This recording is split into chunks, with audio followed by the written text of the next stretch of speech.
Japanese Fing Tale Series 19. The Okkays of Oyem. All rights reserved.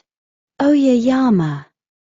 Great warrior Reiko had received orders from the Mikado to punish the ogres who lived in Oyayama, and to rescue from their clutches the captives they had seized and carried off to their stronghold. For in those days there was hardly a family in Kyoto which had not to mourn the loss of one or more of its members. No one had as yet had courage to make an attack upon the ogre's castle. Watanabe Suna, one of Reiko's followers, had indeed lain in wait for Shutend, the chief of the ogres, at the gate called Rashomon, in Kyoto. There a famous struggle had taken place in which, though the ogre escaped him, Suna had cut off and carried away in triumph the monster's arm.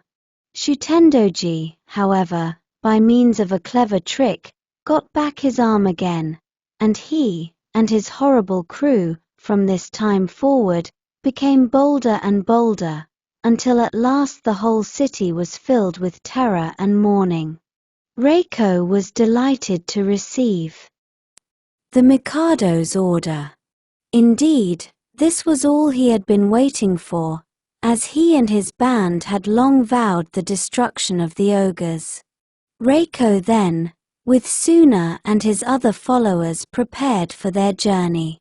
Well armed, and with their good swords in their belts, this brave little band, consisting of but 5 warriors, set off towards the mountain still known as the Ogre's Hill, at the top of which they expected to find the monster's den. But the path was rough, if not indeed actually dangerous, and often they lost traces of it altogether, while the thick trees prevented their seeing any distance before them. At length their difficulties increased so much that they were at a loss which way to turn, when there suddenly appeared in front of them an old man of mild and venerable aspect. His long and snow-white beard flowed down over his rich garment, while his countenance beamed with heavenly radiance like a bright spring morning. Reiko bowed low, and addressing himself to the old man, asked him if they were in the right way to the ogre's mountain. "What would you seek there, my son?" demanded the old man in his turn. Then Reiko took out a little bag of rich gold brocade, and from it drew the Mikado's order, clearly written in large letters. "I command you, Reiko, to punish the ogres." When the old man had read the order, he spoke thus to Reiko: "My son, only in one way can you hope to fulfill this command. Your swords are powerless against these monsters, and if you trust to them alone, you will soon be dead men. Shutendoji, as his name truly signifies, only lives to eat and, above all, to drink. Through his love of wine shall you overcome him. Follow me." So saying, the old man led the warriors to his dwelling on the hillside, and after he had set food before them, and they had refreshed themselves, he brought out these gifts. For Reiko a helmet which was proof against every weapon, a magic sword and a drinking flagon or goblet. This flagon had 2 mouths, and was so cunningly contrived that though to outward appearance it was one vessel, yet, by means of a secret division, it could be made to contain 2 separate and distinct liquors.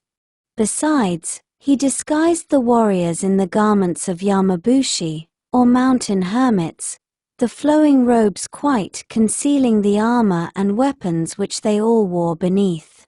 Added to this, the old man gave to Reiko some of the famous wine of Sokai, and a small white powder, which was in truth a most powerful sleeping drug.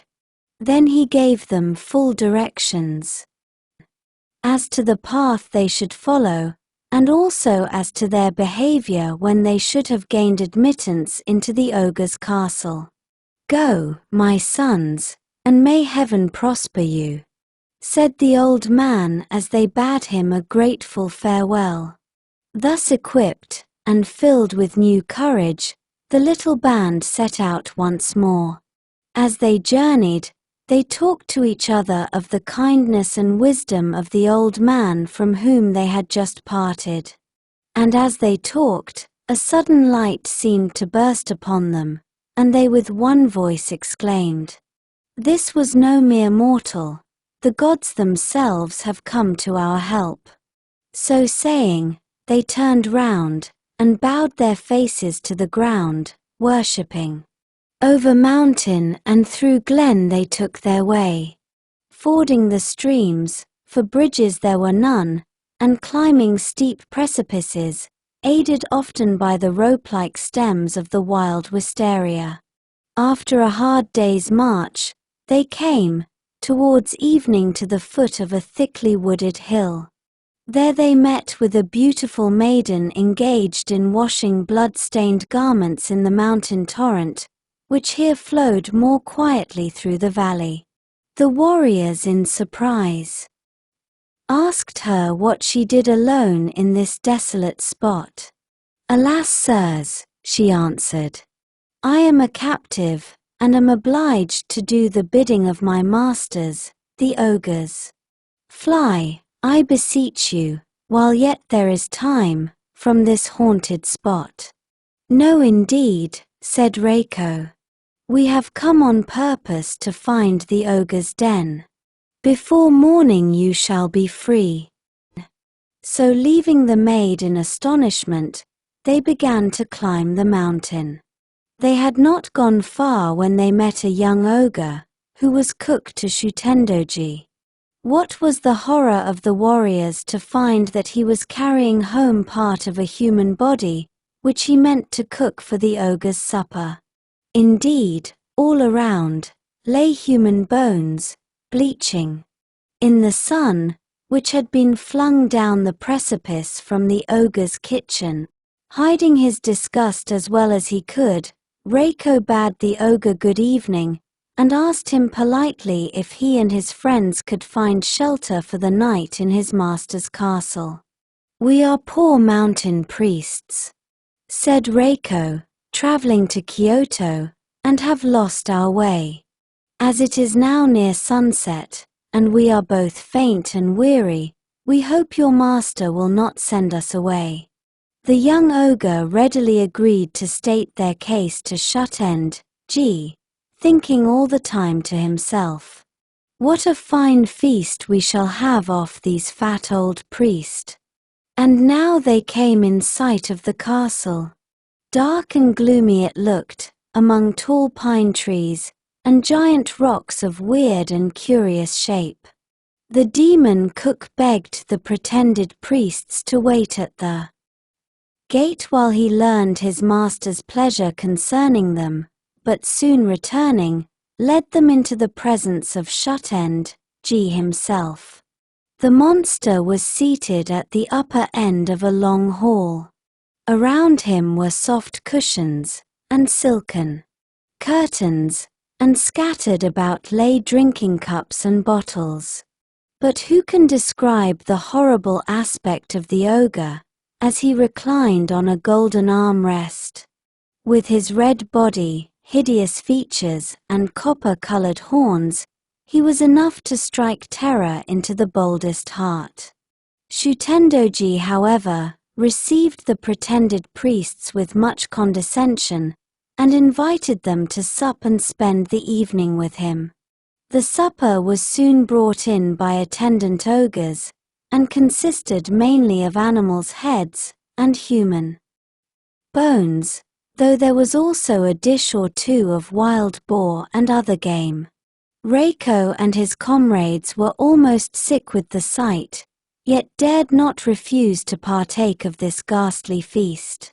The ogre and his lords were too busy with their own meal, which they devoured ravenously, to notice that their guests did no more than feign to eat, and in reality left the disgusting morsels untasted. All this time wine had been flowing like water. Indeed, there was a large tub of it standing near, from which smaller vessels were some of constantly being filled. These vessels, frightful to tell, were human skulls, and were handed to the ogres by captive maidens whom they forced to wait upon them. When Reiko saw that Shutendoji had drunk a great deal, and that the fun was becoming fast and furious, he thought that now was his time to act. So stepping forward, he offered to show them the Kyoto dance for which he was famous. He danced so well, and handled his fan with so much grace that the drunken ogres screamed with delight, making the hall echo again to their shouts. Then producing the double drinking stoup, Reiko offered it to, assuring him that it contained some of the finest Sokai wine. Reiko had before this taken an opportunity of filling both compartments of the stoup with wine, but into one of them he had cunningly dropped the white powder. This side of the flagon he took care should always be presented to the ogre and his lords, while he and his followers as carefully drank out of the other. Shutendoji loudly praised the wine, and was not content until he had drained the last drop, though he had allowed the other ogres to have a sip, yet he had drunk the lion's share himself, so that he was soon asleep, and snoring like the sound of distant thunder, and before long most of his retainers had followed his example. Then up rose Reiko and gave the signal to his comrades. Drawing their swords, they soon made short work of the sleeping ogres, while Reiko came near to Shutendoji wielding the magic sword, the gift of the gods. As he raised his hands to strike, the blade lengthened of its own accord, and with one blow the monster's head was severed from his body. In a moment the hideous head flew up into the air, the mouth opening and shutting, the teeth grinding, the eyes rolling, and the horns springing out to an appalling length. 7 times it whirled round, and then made a dash at Reiko's head. And it would have fared badly with the hero, but for the armor by which he was protected. The demon's teeth bit through the hat, but were powerless against the helmet. The head fell at length to the ground with a heavy thud, and the victory was won after they and slain the ogres. Reiko and his brave comrades released the captives, divided the spoil, and finally set fire to the castle, destroying at once and forever that abode of wickedness. Then the brave warriors, followed by the rejoicing band of released captives, gladly took their way home, bearing the head of Shutendoji with them. But before leaving the ogre's hill they reverently buried the bones of former victims, and set up a stone to mark the spot.